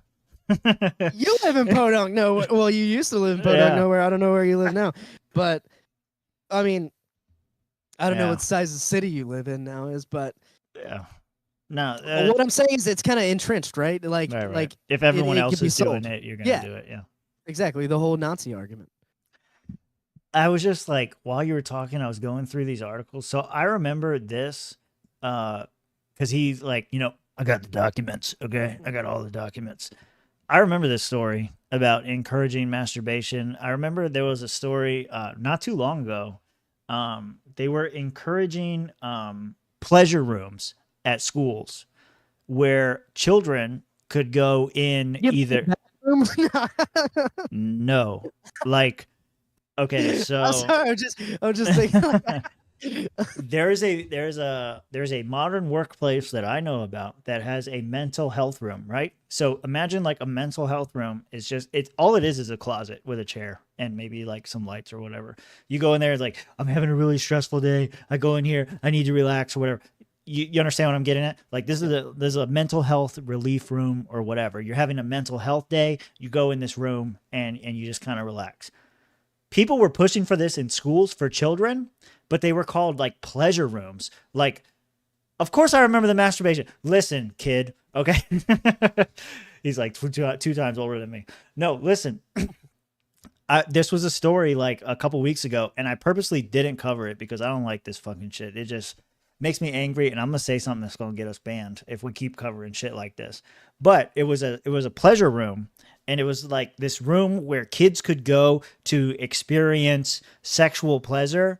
And then the worst part about it was, like, you think that's bad enough, but it was either unassisted or guided meditation. Guided, like straight up, give me a room to fuck this kid. It's what they're like making. And so I purposely avoided that story. So when I see this stuff from like the Bill Clinton era about encouraging masturbation, like I'm sure it's going to be the clip that he plays because he plays it all the time where he's like, we got to reach down and help them. like that's the kind of stuff that they were saying back then in the Bill Clinton stuff. I remember it because I watched a lot of Alex Jones, and like he always brought this up. So I'm sure that's what he was bringing up there. But then you go through these, like just read these headlines. Kentucky Democrat suggests child sex dolls could protect kids from pedophiles. It gives them a release. Kentucky Democrat proposes sex dolls for pedophiles. Kentucky State Senator Karen Berg says child sex dolls can prevent offenses. I guess it's all the same story written by a bunch of different people. Student toe-licking fundraiser sparks investigation into Oklahoma school. Yeah, investigate all those fucking people and take them outside because I got a wood chipper that's rearing to go. Like, this shit is... But this is why I wanted to cover the story because, you know, you're in a position where you're dealing with kids. You cannot be pushing this kind of agenda, man. And even if it's innocent, you as an adult should have the wits about you to be like, read that. Ain't no kid sucking my fucking toe. Company that offers custom childlike sex dolls now promotes bestiality and offers dog sex dolls for zoophiles. Where's the horse? Jake Uger needs to be involved. Beat me to it. I was about to say this sponsored by the Young Turks. Yeah. Jesus Christ, dude. What? Yeah. Society. Yeah. Look, we're all gonna burn. We're all going to hell. It's fucking over, dude. It's fucking over. That's what I said. That's why I said that whole video is wild. But like the whole Oklahoma thing, that's under investigation now, and we'll see what happens with it. It's all sick. It's all perverse. And here's the thing about teaching kids how to masturbate. They fucking figure it out on their own. You don't have to do that. I figured it out. Tim must have figured it out. He's got 2 kids. I must have figured it out. Yeah, dude. You figure it out on your own. And I don't know, like whenever I was in 5th grade, I'm writing a bit about this for comedy. Like when we did our first sexual education class, it was just about like the bodily functions. And we had our PE teacher there kind of being the main person, and he was like, the size of your penis determines how much of a man you are. Like that they're not even qualified to be teaching anyone about this kind of stuff. So like, and to go along further in the bit, they just told us that we were gonna ejaculate, which is a funny word for like a 5th grader. You're like, that hits hard as a 5th grader. Erection and ejaculate, you're like busting out laughing in class. And like awkward silence and you bust out laughing. But they didn't tell us how to come. Yeah. Because it would be fucking weird. Yeah. They were just like, you're gonna come in the boys' class. And then like I can assume like in the girls' class, they were like, You might. you might. Don't let them come. Don't let the boys come. But like, like they actually, I think I remember they just talked about periods and they gave us deodorant, which was good enough. They were like, you're going to come and you're going to stink. Put this on your armpits. And if you got a small dick, you're not a man. That's basically what they told us. And I'm not saying that was adequate, but I'm also saying that sucking toes is not cool. Good enough. It's good I enough. would prefer the former than the latter. The real answer to this is what Joey said earlier. Homeschool your kids at all costs. Whatever it takes. I'm glad Joey's still sticking strong. I can't see the comments. I wish we could have a ticker. We need to have a ticker again. I like the new setup a lot, but I want to see the comments displayed. Well, open up the YouTube thing and fucking pay attention. Okay. All right. I think we're at the end of the line, right? Yeah, I think we might have made it. Yeah, fucking crazy ass show. Good stuff. I don't want to talk about pedophile stuff no more. It's weird. Okay. I won't do any of that. I won't do any of that anymore. Listen, if it makes news, we got to talk about it, I guess. But it's just fucking weird. Yeah, that's fine. Yeah, hey, Kill. Okay. Get too old for that shit. Have fun editing this one. I hope the AI works out for you. If you like this episode, if you're watching, definitely like and subscribe. We're trying to get to 500. Because once we get to 500, we can get monetized, and we can put this thing on Rumble. We can put it on whatever, and maybe get some fucking sponsors. That'd be awesome. And me and Tim could maybe afford McDoubles, like some immigrants. So Joey wants to ask a question. Okay, All right. yeah, go ahead. Who fucks more dogs, men or women? Men, I would think men, right? I don't know if he knows the answer, but it definitely has to be men. Like, okay, to answer this question, we have to answer another question. I don't like this question. What does it mean to fuck? Yeah, no, this is making me feel weird. Like, oh, okay. So the kids thing, we can talk about that for 20 minutes, but I asked you who fucks more dogs, men or women. You can't answer that. This is an exclusive live only chat discussion we're having here. Yeah, exclusive live only. I like that idea. Yeah. I mean, who? Yeah. It has to be men, right? Because like that's what I would say. I don't think that a woman can fuck a dog. She could put a strap on and do whatever. She can get the peanut butter out. She could do all that kind of stuff. But I don't know that I would. The strap on is probably fucking. The peanut butter, I don't think that's fucking. I think you're just manipulating the dog into eating you out. And I don't know that a dog would naturally just fuck a woman. So I'm gonna go with men. If to the extent that people fuck dogs, men. I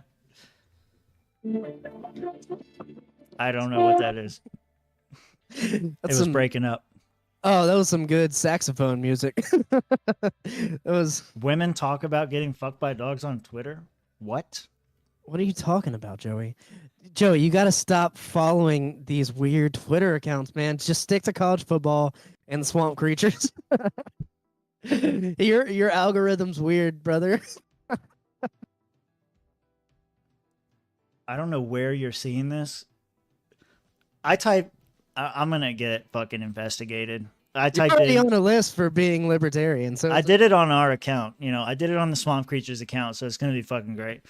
So if you go in there and you see a search history and it says "fucked by dog," just ignore it. Okay, this is what it's for. I'm on that account too. They're gonna. Oh no, dude! Oh no, dude! Hold on. Oh no! Oh no! This is not. We're gonna get kicked off for this sure. This is too fucking funny. Trump getting fucked by a dog. All right, who made this? Look at that chihuahua go, dude. That's good. Yeah. Yeah. I mean, dogs hunt for dominance. I don't think that's gonna work though, Joe. I don't. My point is, I searched for it. I didn't see all these women talking about it. I don't know what corner of Twitter you hang out in. the darkest corner. Quite possibly. I mean, good question. That's a great question, Joey.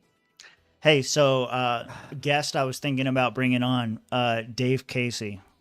Yeah. And I was thinking about bringing him on specifically for the comments that he made about RFK. Do I still have it in here? RFK. What's his name? Casey. Oh, shit. What the hell is his name? Dave Casey. Dave Versic Alive. That's what he goes by. Yeah, Dave Versic Alive. And we've had him on before. Yeah, that was for the whole thing. Dave Versic Alive. Let me see. Can I get him? Here he is. Oh, we follow each other. He's so cute. This one here. I'm gonna share the link with you. Yep. So that we can watch it together real quick. But while we're in the live only section, I figure this would be something to talk about. Post General. There it is. I'm there. Oh, that's his thing. I didn't grab the actual tweet though. Copy link. Shit. Man, I gotta piss. All right. There you go. All right. Restart that from the beginning. Shut up, boy. Pop this. Pop this. Let me cut my music off because this shit is distracting. Do you want me to start at the same time? Yeah, at the very beginning. All right. 3, 2, 1, go. I mean, selling out for just a few more votes Watch the whole doesn't thing. get us much. And if it's not in our party, it gets us even less. At least So- Bill Weld was pretending to be a libertarian. RFK's not. No, I think that's the benefit. That's a feature, not a bug. We tried to convince ourselves that Bill Weld was a libertarian. Instead, what I'm proposing is, if you guys, libertarians, can't get your shit together, and you can't rally behind the radical libertarian that has been provided for you, one of 2 or 3, then you should sell out and get paid, son. Don't sell out and go to some fucking open borders, kid-transing, NATO-loving, classical liberal. This year is once-in-a-generation shit, like Ross Perot shit. The votes that all the people are like saying that they promised they could get 5% or 10%, like he could actually clear those thresholds. So if the delegates could actually push the pause button on their time preference and think maybe ahead 4 years and go, oh, wait a second, like we spend millions of dollars on all this ballot access, and this is going to cost us $500,000 just in New York just to do this, and we don't even have a candidate that anybody's really thrilled about. This guy has the infrastructure. It's already built. So I'm not saying try and make him sign the Nat Pledge, although that would be cool. Like, one of the first words out of his mouth when asked about freedom was restraint. Do you have any concerns about that, Dave? Yeah, absolutely.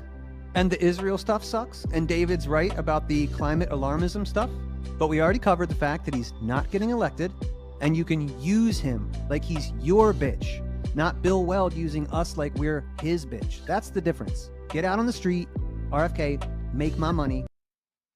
So yeah, like where you and I have talked about this off air, but like I think that would be an interesting conversation to have with Dave, because you and I have talked about it before too. Where are you at on this? Yeah, no, it's a strategy, and I'm still a Mike Rechtenwald guy. I think he's speaking to the principles and the values of the party better than anyone else. But at the same time, RFK is going to get a lot more votes than anyone on the LP stage, in my opinion, and certainly going to give us an opportunity to make debates further. Like he has a point, and I'd be interested in having him on. For me, I'm gonna stick with the principle thing. We're a party of principle, so that's got to be our thing. It might be a fault of the party, yeah. But you know, I get what he's saying. Like Bill Weld was parading around as like a Republican trying to be a libertarian and telling us like faking like that, and here it would be like a deal, like a handshake deal. And we're like, we know you're not libertarian, but you can get us here in the next few years. It saves us money for a 2028 run. You're not going to win. It is a big opportunity. There's an argument there. There really is an argument there. So yeah, it sounds like he's saying that we should run RFK. I have to watch the full interview with him and David fight. I haven't watched the whole thing, but I want to watch that whole debate discussion and maybe bring him on and have it here, because it's interesting to me. I don't know where I land on it. So I guess I have some genuine questions. Sounds like you're more in favor of it, of sticking with the principled candidate. Like, I guess that's the question. Which one advances liberty better? Having a strong principled candidate like Michael Rechtenwald, or having a useful candidate like RFK? Yeah. I mean, to that answer, like, I would say if the party stands for libertarian values and our candidate doesn't, you know, this time around, but it gets us further later on, then the latter, running RFK and getting us all of these ballot access and on the debate stage, that in the long term furthers liberty more. And so I'm kind of like 60-40 on it. I'm sticking with Rec, but we need to find somebody who is strong for the LP candidate. And maybe not even somebody who supports Rechtenwald. I'm thinking we bring Josh back for this. I think Josh might be strong LP candidate. Fuck RFK. I don't know that for sure. I have to ask him. But it's about the reach and it's about the name. Josh is not going to have the kind of reach that the Kennedy. No. I'm not saying Josh Smith. I'm saying that we need somebody on the other side of the debate, because you and I seem to be split on the thing. We need somebody on the other side of the debate, because again, I have to watch the fucking video. I don't know. But from what I'm watching, it seems like Dave Casey is on the side of we should run RFK because it'll benefit us in the long run. We have to put our time preference aside, and we have to go for this thing because it's going to benefit us later. We need somebody on the other side that says, fuck that. RFK is not a libertarian, we don't want to have him on. At the same time. Yeah, we want the two people to have the you debate. want to do a debate? Yeah. Yeah, okay. yeah. Yeah, no, that's awesome. Yeah, I don't know. I think Dave would be down. Who? I think Dave would be down. I don't know who on the other side. I think I have to go through the comments and see who the most vocal is. But I have a feeling that Josh would say, just because I know him, I feel like he would say like, no, fuck RFK, or maybe he wouldn't. Maybe he'd surprise me. I don't know. But I want to find somebody else on the other side that can strongly push back against it, because I can push back in my own way, but at the same time, like you, I see the strategic value as well. I'm not sure that it's long lasting. I'm not convinced of that at all. And that's where I would push back on Dave Casey the most is, yes, in the short term, he's talking about libertarians need to push back their time preference and allow, this guy to step in because it's going to benefit us in the long run. I don't think it benefits us in the long run. I think it gets rid of all the real, quote unquote, real libertarians. I think it gets rid of all of them in the short term. And then in long term, we end up with nobody. Yeah. RFK also on March 18th, yesterday, announced he's planning to announce Nicole Shanahan as his running mate for his independent presidential bid. She wasn't even on the list. Yeah, she is a California attorney and entrepreneur, previously married to Google co-founder Sergey Brin. Okay. So this was. I think it'd be an interesting discussion. I think we need somebody who's more strongly on the other side of it to make it work. But that's my thing. He's not even. I'm gonna watch the full debate and make sure he's where I think he is. But yeah. Yeah, I would like to see what happened at the California LP convention and see what was said there against him and what he said. But I mean, I'm a fan of RFK. I guess I just don't like him on Israel. Obviously, I don't like him on all the things that libertarians are obviously against.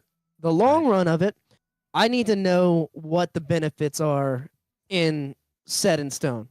Yeah. Because every time there's been a milestone for libertarians and we've reached that milestone, the goalpost gets moved, right? Sure. If you get 2%, well, it has to be. We haven't won yet. Yeah. If you get certain, but like the commission for presidential debates or whatever, they moved it from like 5% to like 15%. Oh, and you're saying every time that we reach the goal, they move it. They being not libertarians. Yeah, the duopoly, the Republicrats, like Spike calls them, whatever you want to say, they move the goalpost, and we're that much further every single time. And so, saving valuable resources is something to consider. Yeah. So it's a good debate to have. I think it'd be a good discussion. We just got to find somebody on the other side. So keep looking out for that person. I'm gonna watch the full discussion and debate and see if anybody props up. I'll reach out to Josh and see where he lands on the whole thing. I don't want somebody to take a disingenuous position. I want a genuine argument and debate. I don't think that you or I would be the better person for that, because I think we're both kind of in the same camp, that we could go either way with it. Maybe we have different reservations, but I think, we see the benefit in both sides. And so I don't know. I don't have a strong opinion one way or the other. Yeah. Yeah. I'm I think I'm on the fence. Yeah. I think I'm on the fence. Well, you want to do any kind of wrap up thing that we can edit into the end of the video? Yeah, no, thanks for listening. Definitely like and subscribe. We're trying to get to that 500 follower point so we can get monetized on YouTube and create more content on Rumble and short content on TikTok and Reels and whatnot. But follow me on X, Vincent Comedy. I don't have any comedy dates coming up, but I'm hitting open mics, working on some new stuff. So follow that. Funny. And if you're a libertarian watching this from another state, you can book me for your convention event or something like that. Definitely cheaper than a lot of these other comics right now because I'm up and coming. So do that. Yeah. Awesome. Yeah, all I'd say is join the Discord, because that's where I post all of the thumbnails and links to the shows before we go live. We don't have a set schedule or anything. We just kind of go live whenever we have time or whenever we feel like it. Trying to get back into a more regular routine and schedule. So join the Discord. Link will be in the description below. Yeah, that's pretty much it. And Pat, I see you're in the chat now. Welcome. If you're saying that you said I'm here at the end of, we need to find somebody who's not in favor of RFK running. If you want to be on the show, I'd be more than happy to have you. But I want to. I was gonna suggest Pat, because he's not for it. I think I'm speaking for him correctly. I think he's told me he's not for it. and he's a Florida guy, so I mean, Yeah. I would be more willing. I'm happy to to have do him it. You got to get a camera though. The one ticker. You got to get a camera. Yep. All right, we're gonna end it there for the live show. We should probably do more of these type of show discussions or like after live stream stuff because Joey had mentioned before that he missed the after show discussion and we can bring people in. You guys are in the Discord right now. Joey, you're in the Discord right now. Are you able to join the green room, or is that restricted? I don't know. That should be locked. It looks like it's locked. You can join the lobby or the AFK in the Discord. Yeah, because if you can do that, then we can pull you in, and then we can have like a discussion like this on air or something like that, or off air for the live viewers only type of discussion. I don't know. We'll figure it out. We got to do something like that though. Joey is an elected LPF official. I don't give a shit about it. And so is Pat. I mean, we could just give them. No, we could just Pat's give them out. special access. Isn't he? For now. For now. If they don't fuck up, then we'll be out for good. If they keep fucking up, then we're gonna come back. That's all. I really got to piss, so I'm gonna end it here. But yeah, thanks for watching, guys. Yeah, we'll hop into the lobby. Hop into the lobby if you want. All right, let's do that. All right. Peace.